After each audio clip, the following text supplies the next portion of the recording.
Thank you. Good morning, good afternoon, good evening around the world. My name is Doug Brunke. I'm the founder and CEO of Global Chamber. Today is the first, I think, of many conversations on a topic that honestly is one of my most near and dear, and I think a lot about it, and that is a global culture. And when I've mentioned this to people, I get different reactions, usually really enthusiastically positive around from the global tribe. If you mention it to other people who aren't doing global business and aren't that interested, it's of course not very interesting, and you get a blank stare, and that's not so exciting. The global tribe views the concept, I've found in the responses that I've gotten, a little bit differently, and in some cases different than kind of where I was headed with this idea. For me, it kind of dates back to a time when I was not at all global. I was a young engineer, 27 years old, and I accidentally kind of got assigned to doing global business with the DuPont company. It was something I really wanted to do. I had a sense of that adventure and doing global business was something that I did want to do. I was doing some of it locally, remotely, through email and things. And then finally, I was allowed to travel to South Korea, my first trip, January of 1987. So it's been a long time, 38 plus years. I didn't know what to expect. I didn't know that I was a global person. I had no training of any sort other than being a chemical engineer, no cultural training for sure. And so showing up and for a 2 week trip and traveling business to business and solving problems turned out to be, a significant milestone, maybe the most significant milestone of my career, and to some extent, maybe certainly the career side. It doesn't compare to having a child or things like on the personal side, but certainly from a career standpoint, it was a shift because at that point I was a sustainability guy and a chemical engineer, and I knew I liked interacting with customers, and but I didn't know anything about the global side. Fast forward to today, and this is really the topic of a global culture and what that means. In those days, I just did my job and I solved problems as engineers do. And so on that first trip, I was invited to the factory floor of Hyundai Motor Company. I was a 27-year-old engineer. I was invited, I think, because in those days before the 1988 Olympics in Seoul, it was much different than today. They were much more receptive to getting help, even from a too young engineer. But I will say that probably my approach, my problem solving approach, as a good engineer would do, of asking a lot of questions and approaching it very much thoughtfully, certainly had a lot to do with being accepted, even though I had no idea of the culture. I will say that over time, especially those first few years, I did a lot of trips all over Asia. And Korea, for me, and China to some extent, was most puzzling because of how aggressive I felt the people were relative to Japan. Japan, I was very comfortable in terms of not being confronted, by people. And Korea, you get, very much in your face from people, and China feels rough compared to those cultures in those days to me. And I didn't know what to think. I didn't know how to handle it other than just to be polite and be respectful. And so again, going back to today and thinking about why are we here and what is global culture, what I think I hear from sometimes the global tribe is that we embrace our own culture and we just respect all others, and that's enough. And what I propose to you is that that's not enough. I'm suggesting that there's a global culture outside of all of the other cultures that is another path that's respectful of all of those other things to some level, a significant level, has a lot of flexibility, is non-judging from the standpoint of ideally completely non-judging. However, that's really hard to do. We're human beings. And certainly awareness and some and maybe a lot of forgiveness. One of, and I won't name any names, but this is something that I've seen repeatedly, even from people who are well trained, is that miscommunications happen across cultures. One of them was two members that I watched because both of them were communicating to me separately, how one was joking to the other. He thought it was funny. The other one thought it was insulting, and it was insulting. However, what do you do in those circumstances, and how do you connect? It turned out those two people disconnected from each other, and I know I found myself sometimes. I don't know if it was a cultural thing. I've disconnected from people, but it's very rare. And to disconnect over a cultural faux pas seems challenging, and I worry about those circumstances, and it indicates to me that there's probably other ways to approach those situations. And so my proposal to you is this. What I'd like to have here is a conversation and hear your thoughts about, is there a global culture, some path that's different from all cultures? How does someone with a global culture interact with all of the other cultures? How does a global culture person interact with someone who does a faux pas and through their own culture? And in that particular case, I think it was somewhat cultural, something that was old school, I'll say, and even in that culture that was insulting, but could have been handled maybe differently, and in some sort of a forward positive way. And what if a culture has something that is offensive, like mistreating gender or mistreating um, people that shouldn't be mistreated? Um, what do you do then when you're part of the global culture? And this all is a framework around business, around progress, around, hey, I've got something that helps other people. I want to help them. And that often means selling something to them.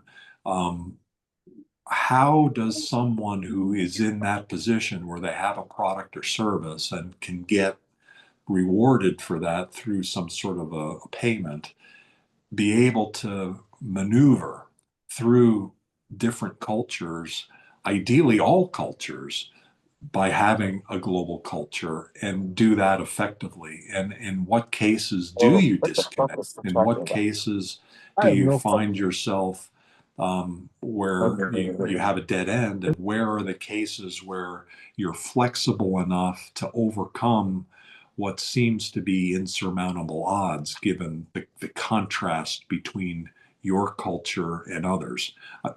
Final comment, and then I'll just open it up. And maybe Lulu, if you could start next, because you're so learned about these topics.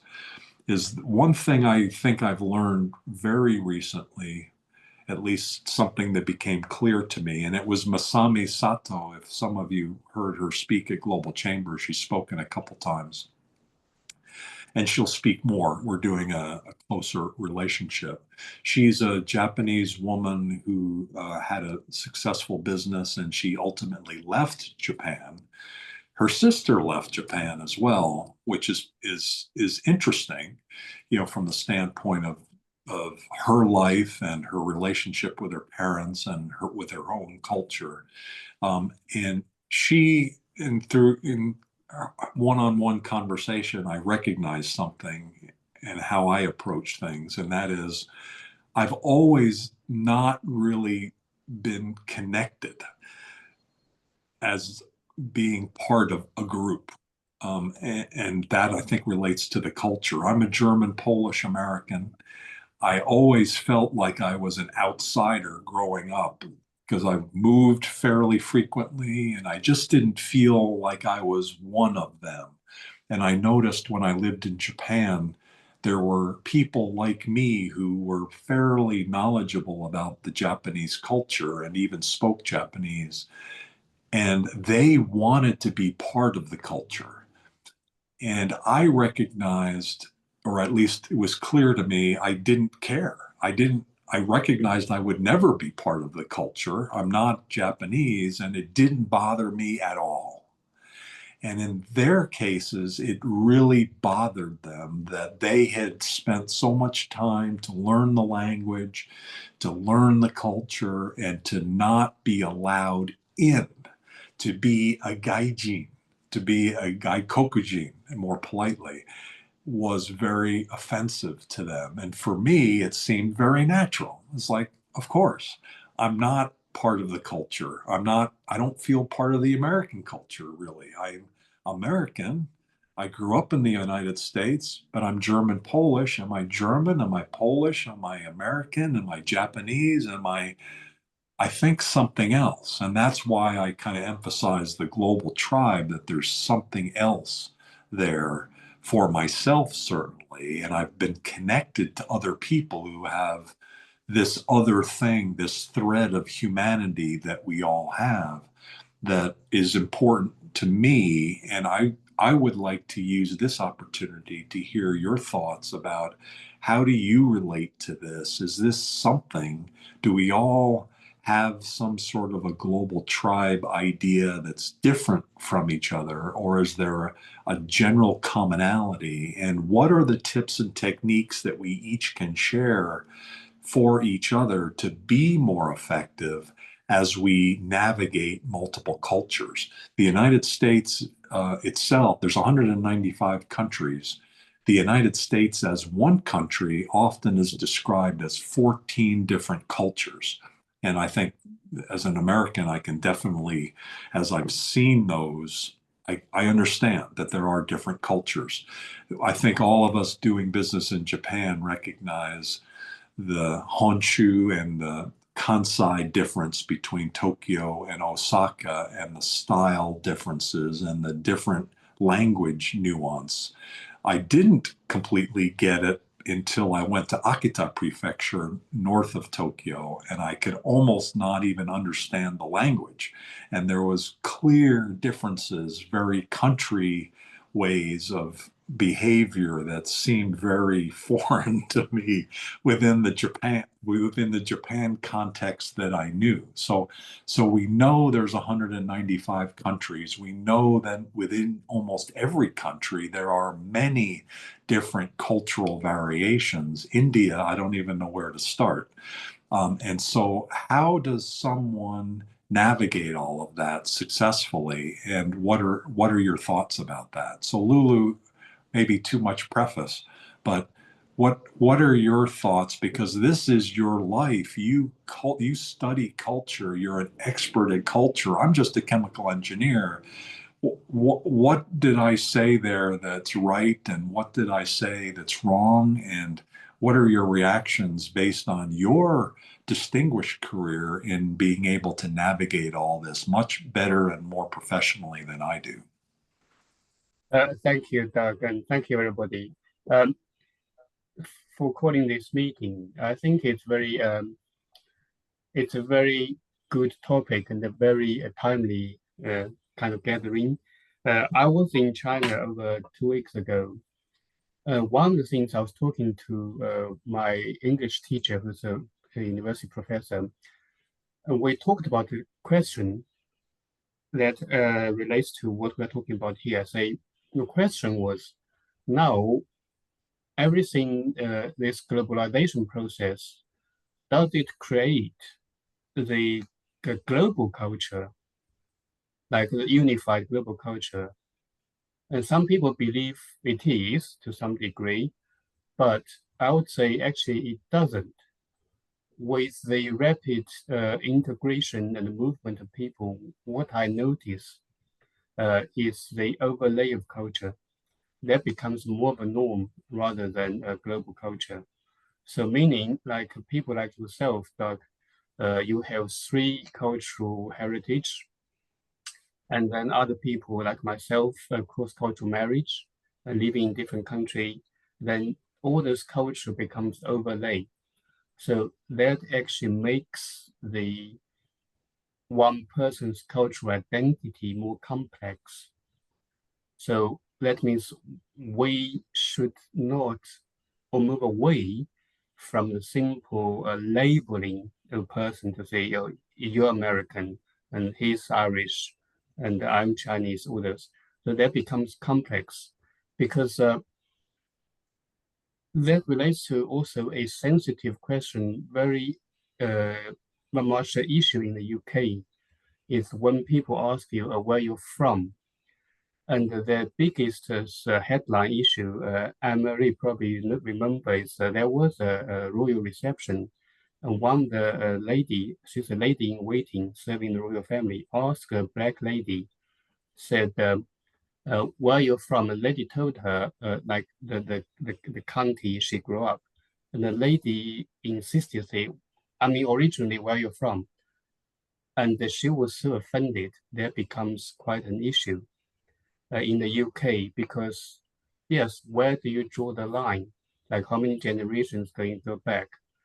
Plus, as I mentioned, the overlay nature of culture at the moment. People live and cross, live and work in multiple countries, and then picked up a pieces, one a piece or pieces of cultural heritage practice along the way that makes it complicated.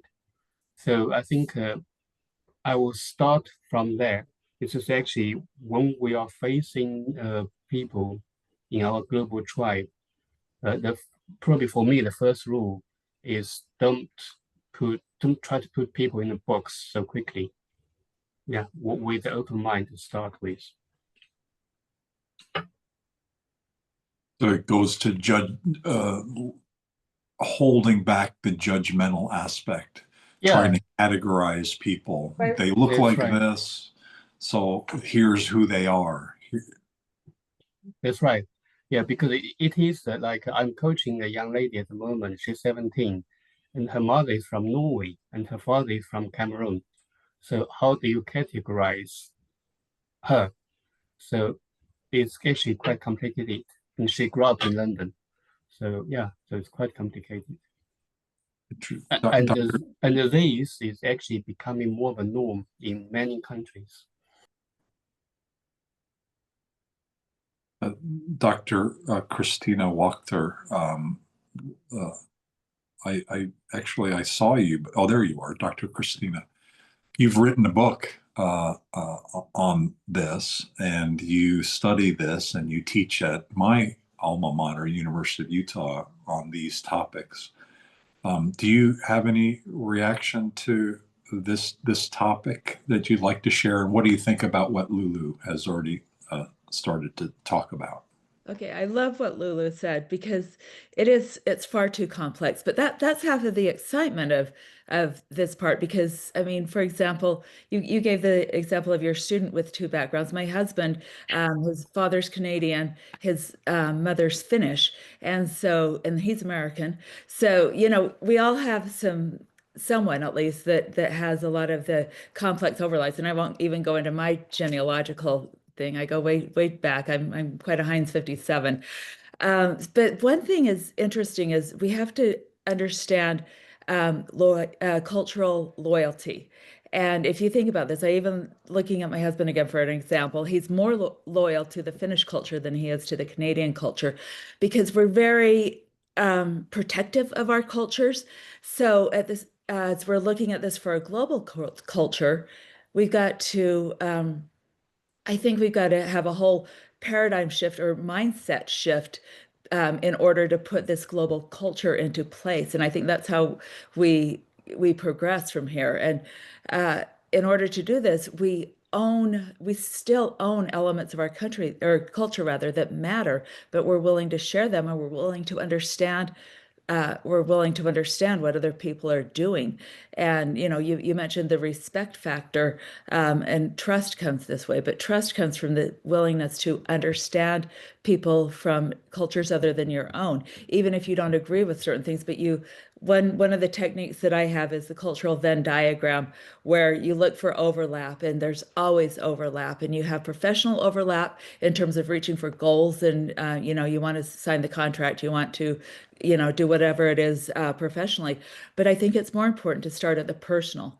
And if you make it personal, that's when people start to care and start to trust. I mean, because I could look at any one of you in this panel, and we would find something that we have in common instantly, even if it seems like we would not have something in common at all. I mean, we're of course in a like-minded group, so that would be very easy in this. But I could walk up to someone on the street in I don't know, anywhere, Pakistan, and we would find something that was in common and build outward from there because there's the underlying humanity. So, what I think we need to do is recognize the humanity of the people in front of us or that we're dealing with, and then we move to a cultural understanding. And if we're willing to share elements of our own culture, I say there's a law of reciprocity that brings in elements of other cultural sharing. And there also has to be recognition that you're going to make mistakes. And I love what you said at the beginning, Doug, in terms of forgiveness and forgiving other people for their mistakes. So it's a complex alliance that we're trying to build here. And I think it's great. The potential here for in terms of knowledge advancement, relationship advancement is huge. So I think it's critical, especially when things are going on outside of our own, things are going on a different level, perhaps politically, geopolitically, that we do not control. We can control how we handle business. And if we rise above the arguments and the discord, I think we can come together, and that would take a global culture.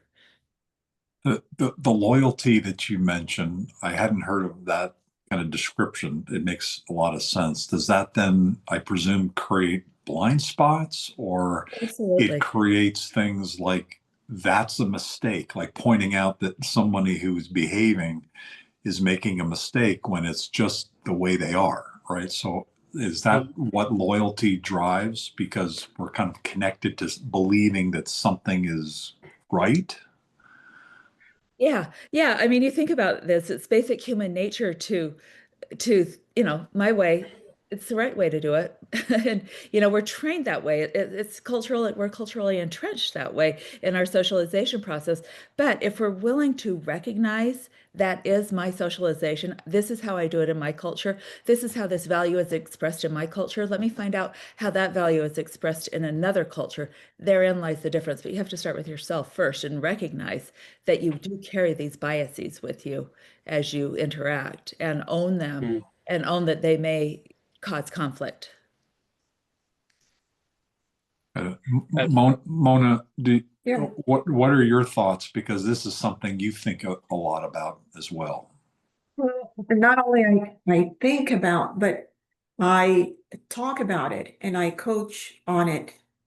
I worked with over 130 nationalities in capacity of sales and leadership. And every time I worked with a client from different country, I noticed certain behaviors. So that drove me to being certified in cross-cultural sales, leadership, and all of that.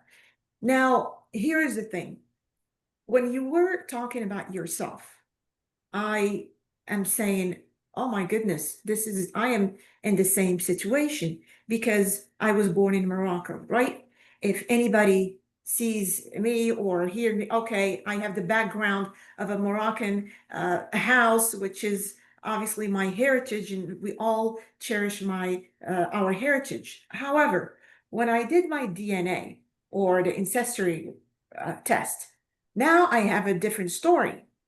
I am my ancestors from Malta, Greece, Italy, Spain, Andalusia, then obviously in North Africa, Morocco, and some part, very small part of Senegal and Mali, and 1% from the Arabian Peninsula. Now, what is all this means? You know, there's, and then I live in the United States, been here for 35 years. So which culture do I adopt? Then when I took my assessment on cultural assessment, I found that I do well with multi-active cultures.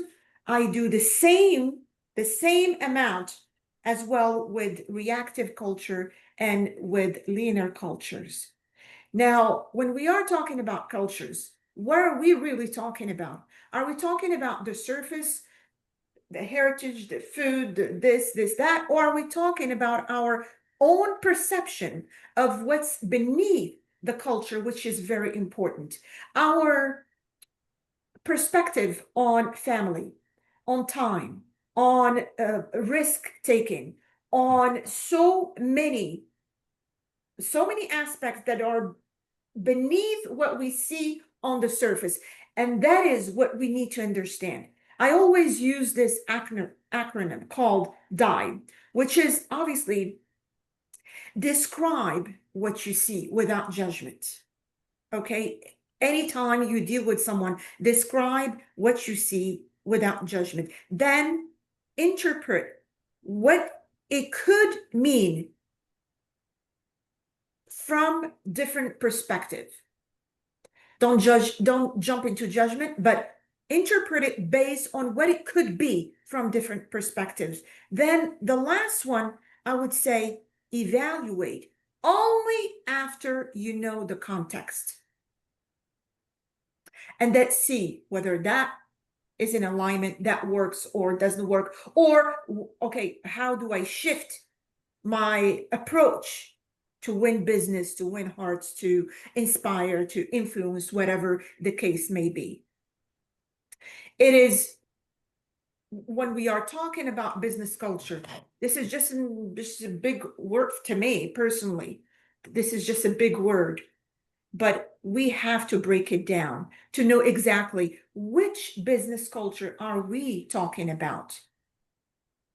And I speak on this, Doug, and I am so passionate about this because culture is truly what makes us who we are. How do we deal with every single situation, from the thought process to the action to the results? So let's do this. Let's think backwards, not talking about the business culture, or the global business culture, but talk about who we are and what do we carry to that business culture we're talking about. And I'm married to Hispanic, so it's all over the place. It is fascinating, and I'm so happy that you are doing this webinar, because this is a conversation we need to start having. Because not when I talk to people about culture, I am shocked, or not shocked, surprised that many don't understand their own culture, their own, let alone how do you compare it, or how do you measure it with others that you deal with. Thank you. That's why what Christina mentioned about loyalty, I think that's a great word, because it seems to almost inherently allow us not to see ourselves, played out. And I think we know that people are not probably, there are some superficial things that they understand, but there's so many layers that you bring out, right? There's so many aspects that cultures have that it's tough. I remember the book, my first introduction to this was the one by Franz Trompenaars, Riding the Waves of Culture. It was my first, I had been doing, I think it was 95 or so. So it would have been like 7 or 8 years into doing global business. And it just blew my mind. It's like, oh my God, there's so many, this is so complex how people think, and I have no clue. I still don't. Who else would like to chime in terms of thoughts? And we'll just keep circling back. Hey, Today's hey, Doc. was really just try to get everything out on the table, and then maybe at the end of this conversation, decide what we might want to do the next time. Sorry to interrupt, Tomer. Please go ahead. Yeah, sorry to interrupt myself. So, well, I'm an engineer, um, electrical engineer, similar to you, Doc. I have an MBA in global management, so a little bit of studies on global culture. But especially, I lived in Europe, in South America. I was born in South America, lived in Europe, and also in the US for several years. And I think the main thing is um, that people have to be aware of cultural differences, which is not always the case. Sometimes you live in your culture, you think everybody thinks like that in the world, and the first breakthrough is knowing that there are different cultures. So once you're aware of that, that's you can start thinking about a global business culture. Now, strictly speaking, I took some notes, and for these meetings, strictly speaking, there is no global business culture. And however, the globalization and international trade have created a set of common practices and maybe expectations and values, and we can talk about them very quickly because again, I'm very practical and logical, and I try to be a little less philosophical for this meeting, and I would number them. I would say the first thing is there have to be shared fundamentals of business success, meaning all the parties have to have an interest on business success. Then professional norms, courtesy, and respect.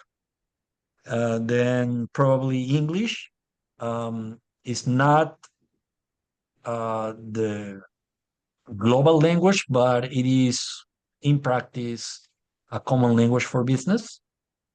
And then there has to be common goals for all parties and um, corporate values, concepts that are common. Um, Basically, a corporate culture inside the country culture, inside the global culture, right? And then global standards exist in the world. That's probably not a culture, but like the World Trade Organization and ISO have norms, international norms, and there is accounting standards by some organizations and things like that. So those things are common, but then where there are differences are in communication style, in decision making, how you make decisions or how the culture makes decisions, and building trust and risk tolerance. I would say those four are differences, and that's why there's no one global culture. And finally, I could resume these as the global business culture exists as a shared um, kit of practices and expectations and values. So practices, expectations, and values, and that allow business to interact across borders. So these coexist on top of the local culture traditions and on top of the norms. So if you add this to that, then like a pyramid, then you can say that the six global business culture set of practices are valid on top of the individual cultures. And I'm not going to say country cultures, because even inside a country, the cultures could be different. So that's my take on it. Oh, I think that's an important distinction, that it's more behavior than a given culture. And I think about how people from different cultures who are effective, whether they're from China or the US or Ghana or Morocco or any country, they're coming at it from their loyal wherever they're from, and they're doing it all differently in different ways, and they can be very effective. So it is some other thing, set of behaviors. I like that. What do you think, Basil? You're a networking expert, so you teach people how to network, and inherent in that is that you can network with anyone, right? It doesn't matter what culture they are, that you're connecting with people. How does this resonate with you? What are you thinking about? Very, very, very, very much, I must say. My name is Basil. I'm originally from Cameroon. I left when I was 14 and I went to France, lived there for 10 years, and then moved to the United States. So I've had the benefit, I say, of spending at least 10 years on 3 different continents, not counting the other countries that I visited. Yes, thank you, Doc. We are the BL Networking Institute. We are very much, we're running very much against the culture, and it's something that we have to deal with, and I say handled. Because when we train you, our responsibility is to see that you can operate successfully on the entire planet. So we didn't have a chance, we have to work it out. There are 4 things that I would like to share with you today. The basic principle of it all is the mindset of respect. If you are dealing with somebody and showing respect to them, if you make a faux pas, it won't be much of a big deal.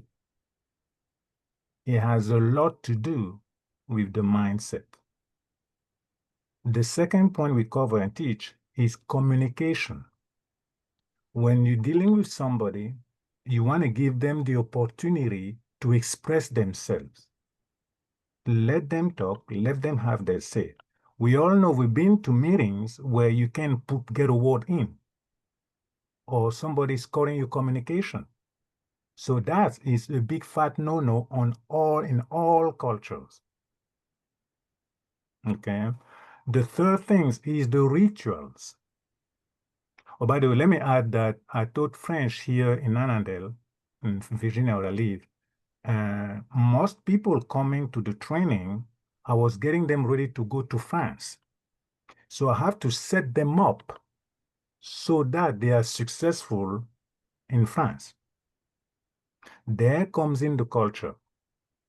If you're dealing with somebody or any culture, let's say you're doing business with somebody, what we suggest to you is take the time to learn the rituals of their countries or their culture, so that when you're dealing with them, you know at least the basic things you watch for. Of course, we don't expect you to know it all. It's fine, I'm on mute. Yeah. I've been trying to coach this for the last day. Sorry about that. Basil, sorry. Basil, sorry. I muted you by accident. Okay, I'm just unmuted myself now. Thank you. Thank you. So we want you're dealing with, let's say you may not want to do it for 199, 95 countries, but you have a major contract. You're working with somebody from a specific area, can be Iran, can be Canada. We suggest you learn the fundamentals of that culture so that you know who they are, or you can then prevent making the faux pas. Now, the biggest important thing, the most fundamental of it all, I want to share that with you right now, and I'm going to put a slide on the screen. I'm going to give you a quick slide. It's that important. Oh Yes, my it God. is. Yes, it is. This is the most fundamental thing of them all. This is what we teach. We think that the basic fundamental thing in a culture, in dealing with other people, in fact, the goal of networking is to create acceptance. This is the fundamentals of all fundamentals. I may or may not have mentioned that I happen to be an architect. One of the things you learn in architecture is they teach you is that if you ever build a house, make sure that the foundations are done properly. If they are not there, you're taking a tremendous amount of chance. It may be costly down the line. The basic law of acceptance is because one believes in oneself, one doesn't try to convince. Because one is content with oneself, one doesn't need others' approval. Because one accepts oneself, the whole world accepts him or her.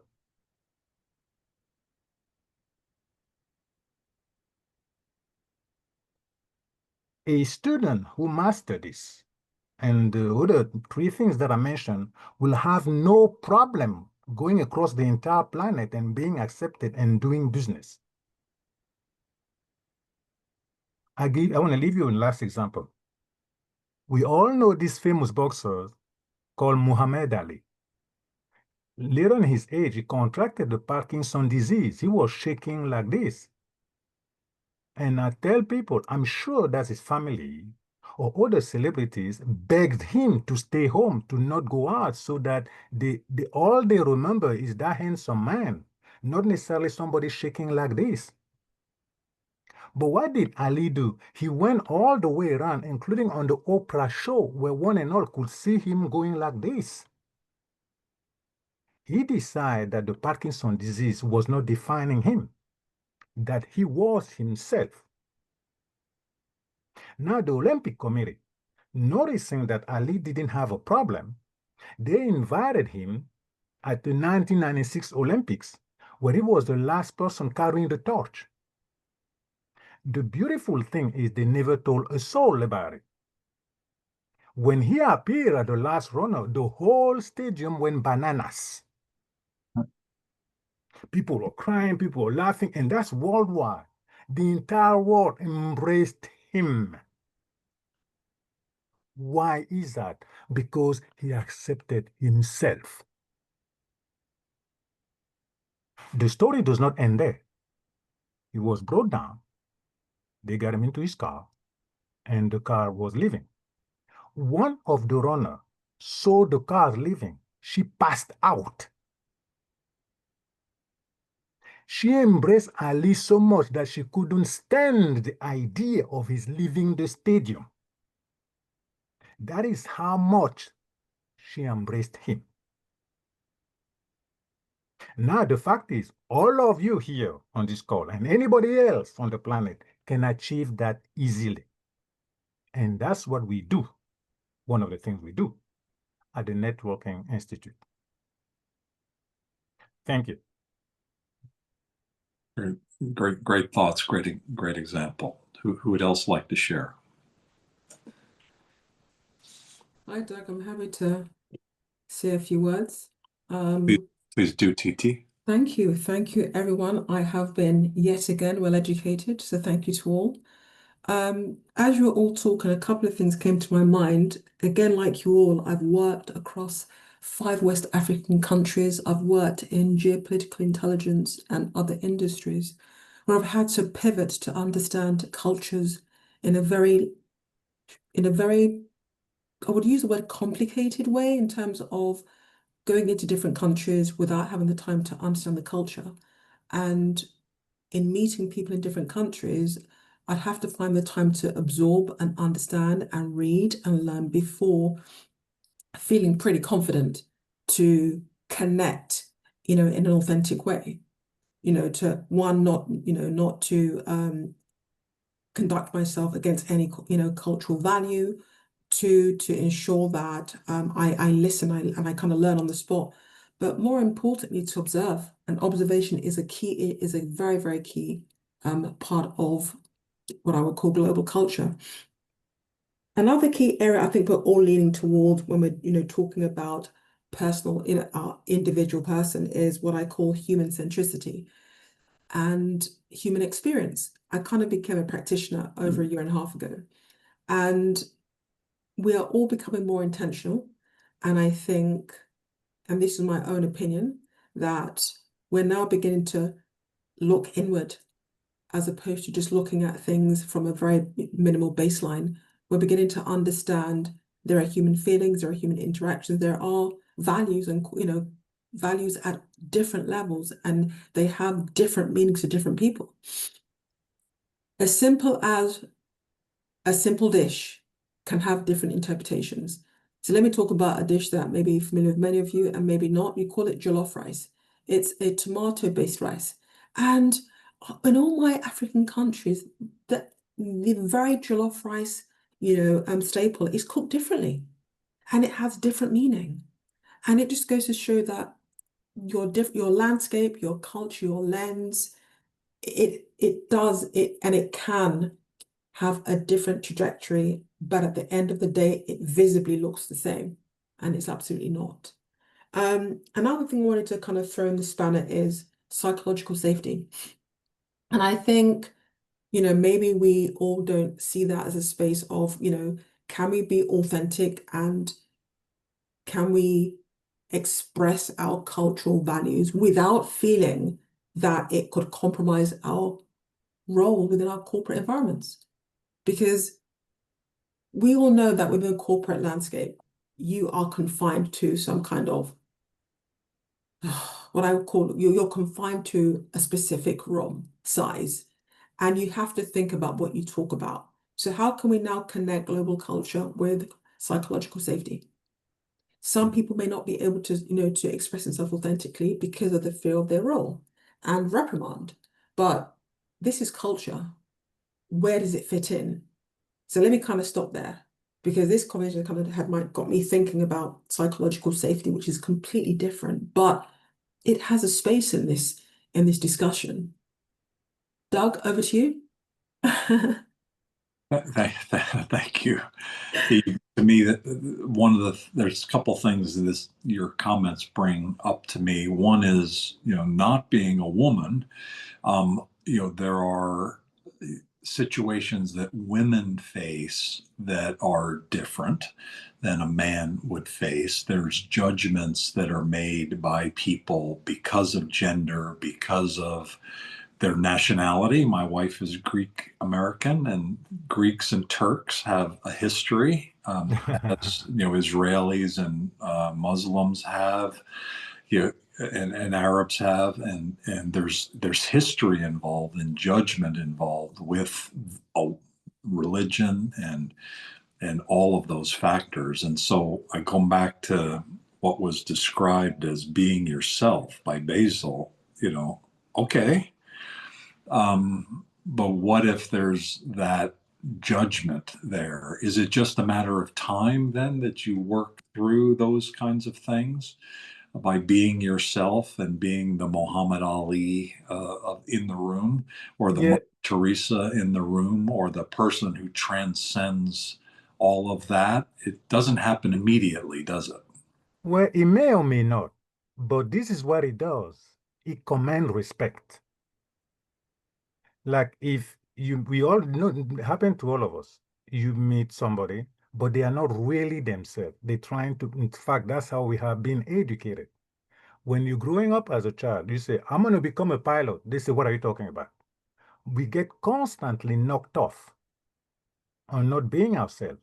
So we wind up, when we're talking to somebody, trying to say what they want to hear or trying to think about what they're thinking, but we have no control over it. The problem then becomes this. We're projecting what we call a synthetic personality. That's not us. The other person picked that up. But when you come yourself, I am Doug. Take it or leave it. This is who I am. They're going to say, I like him, or I'm not agreeing with him, but I can have that. Now they respect you maybe not in front of you, but when they go home, they know, that guy is who he is. They may give you a knee-jerk reaction. They may say something, but deep inside, they will respect you. They can, but they have no choice. What I show you is a law, like a gravity law. If I take this pen and I throw it up, it's coming down. That I know the gravity law or not. With the quote I share with you is the biggest gem in our training. It is so transformative. I've seen it student after student after student. It frees people. It allows them to be themselves. Now they can move forward. If you are yourself, they respect you. They have no choice but. They may put a facade in front of you, they throw things at you, but they will respect you because it is a law. Yeah. I get that sense from Mona very strongly, that we know who Mona is because she's proud of it. She puts it out there, and to me, it seems like it's a source of strength. Is that, Mona, how is that, have you worked through that yourself to get to the point where you've been able to do what you do? Let me put this. I mean, I have done lots of work on myself first. Okay, because obviously when you're born somewhere, you thinking this is it. You don't know any other way until you start traveling and you start noticing not just travel for tourism purpose, but travel to learn. And you start to ask yourself questions. But being from having this DNA from several parts and being told that you're from here, and then you are in the United States, which is a whole nother different world, and you're trying to work with every aspect of it, but yet not lose your identity. What is your identity? And that needs constant work and being honest with yourself and talk, explain. So educate, and have a conversation, and at the same time respect everyone's point of view. But there is definitely internal work that you've got to go through, because today, at my age, where I'm at, and with all the knowledge and experience I accumulated, I sometimes find hard time integrating into certain groups. But this is a global family, which obviously we have a lot in common. But if we dig deeper into what I talked about, the layers, we are going to have very different perspectives on things. But it's constant work, constant honesty with the self, and not being afraid to go out there and show who you are and what you stand for. Not just that above, but beneath that layer. It seems like so much cultural training is to understand the other culture and then be that culture, and it almost seems that's counterproductive. Yeah, well, it's a complex. It's a complex. And like I put on my comment, you've got to understand who you're dealing with as a person, because personality profile plays a role on your dealing. What personality profile are you working with relative to that culture? How does it function? So this is a lot of talk, a lot of a lot of discussions needed, definitely. Well, there's a lot there. Christina, we're at the end of the hour. Any thoughts, hearing the others? I mean, this is a topic that could go on forever and ever, but has this been useful? And what would make this useful for you going forward on next steps? Oh, I think this has been extremely useful. I could keep going. I'm sure all of us could keep going for a very long time. So we definitely need to continue the conversation. We just, this is the tip of the iceberg. But I love how there are, we all share certain themes in terms of respect, self-understanding, Mhm. the need for progress. And so, how do we translate this into action? I think would be a transformative action that makes a difference in our world. Is what I'd like to talk about. Mohammed, what are your thoughts? You're always present. You're from a unique culture. You're living in another country. And any thoughts you'd like to share and maybe give you the last word? Yes, Doug, I would like to share one of my experiences. As you know, I born in Iraq, moved to Istanbul when I was 17 years old. After that, I lived in Sweden. So they talked always about cultural shock. So I thought, what could happen with the cultural shock? How bad it could be. So I experienced myself. I lived in a student dorm. I'm sharing kitchen with another student, Swedish. Normally in Middle East, we are very close. If we see each other, we automatically say hi, even if we don't know each other. So first time we met face to face, he didn't say hi. I said, okay, I will not also say. Do you know how long it took for him to say hi to me? We are sharing the same kitchen.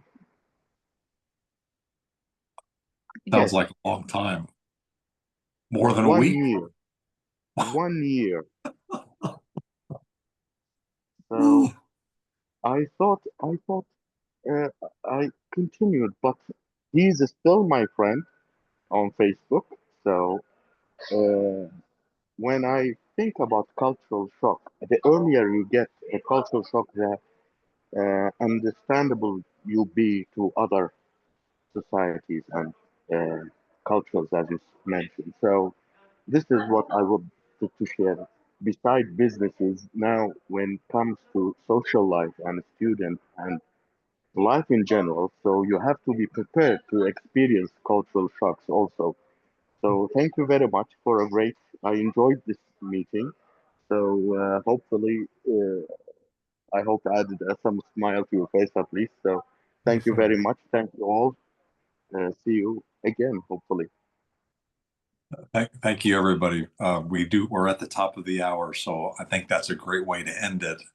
The idea that for a year you interacted with this person and waited patiently to get a hello and still are Facebook friends at least. And so that's an amazing testimony to resilience and flexibility and openness to not be judgmental and to be knowledgeable about your own culture and somebody else's culture, and that we can be connected and do business together and despite the differences. So thank you, Mohammed, very much. Thanks, everybody. We'll do another event like this probably the first Thursday of next month. And if you have other ideas and thoughts, let me know. Just contact me and we'll go from there. Especially if you have some ideas about what topics we should talk about the next time. Thanks, everybody. Have a great rest of Thank your you. day. Thank you, Thank Doug. you. Thank you very much, everyone. Thank you. Thank Appreciate you. Thank you much. Thank you. Thanks, Christina. Great comment. Bye for now. Thank you. Yeah, thanks, Sophie.